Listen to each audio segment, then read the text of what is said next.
Merci Madame Brunel. Chacun a eu le temps de s'exprimer. Maintenant, il reste Monsieur Jacques-Édouard Gray, qui a fait acte de candidature. Je lui passe le micro.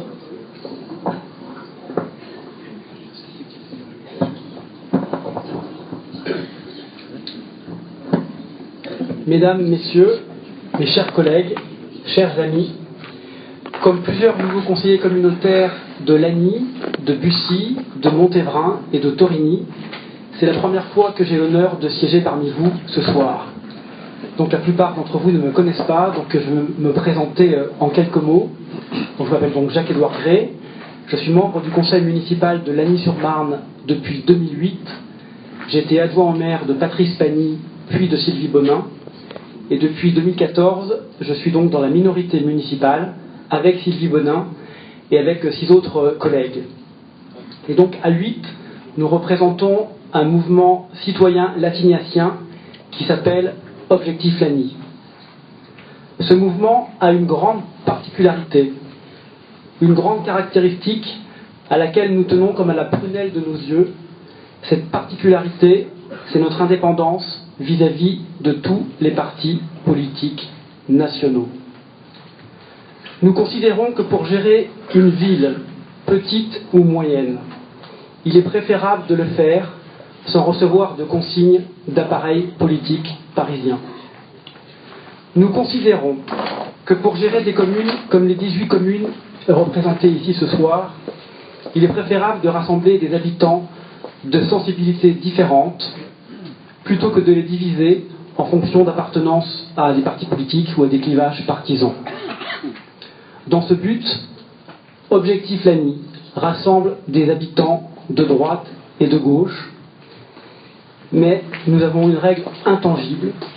Nous demandons à nos élus et à nos membres de ne pas avoir de carte de parti politique, quel qu'il soit. Dans les petites communes, ce type de rassemblement citoyen est extrêmement courant, et beaucoup d'entre vous le connaissent et le vivent.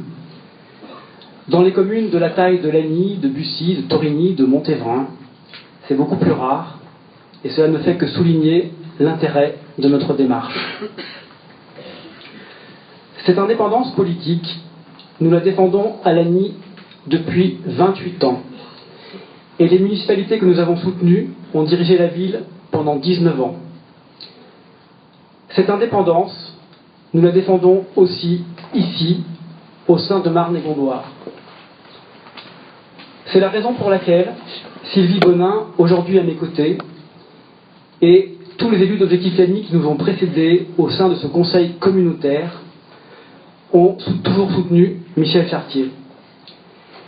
Alors, nous n'étions pas forcément toujours d'accord avec ses décisions, mais nous avons toujours apprécié globalement son action, car elle s'inscrivait en dehors des clivages partisans. Nous n'étions pas les seuls à en croire le soutien que la plupart d'entre vous ont toujours apporté à Michel Chartier au cours de ces 13 dernières années, et à en croire aussi l'hommage qu'a prononcé René Crestet, ancien maire de Conches, samedi dernier. Je cite M. Crestet. « Merci Michel pour ton implication sans faille, sans limite, et je le souligne tant c'est rare, sans aucun clivage partisan, privilégiant toujours le respect du consensus et de la solidarité entre communes. Ce soir, l'esprit consensuel de Marne-et-Gondoire me semble menacé. Les autres candidats ont beau prétendre le contraire, le sectarisme est à nos portes. Ce soir, les partis politiques sont en passe de faire main basse sur Marne-et-Gondoire, avec leurs manœuvres, leurs pressions, leurs tractations, leurs arrangements et leurs éventuels revirements d'alliance. Les 3 autres candidats à la présidence, sont tous encartés dans un parti national, ou l'ont été. Les autres candidats ont tous déjà reçu des investitures de partis politiques, que ce soit pour des élections municipales, régionales ou législatives. Ce sont tous des professionnels de la politique. Ils s'opposent aujourd'hui mais vous verrez, dès demain, ils se répartiront les postes.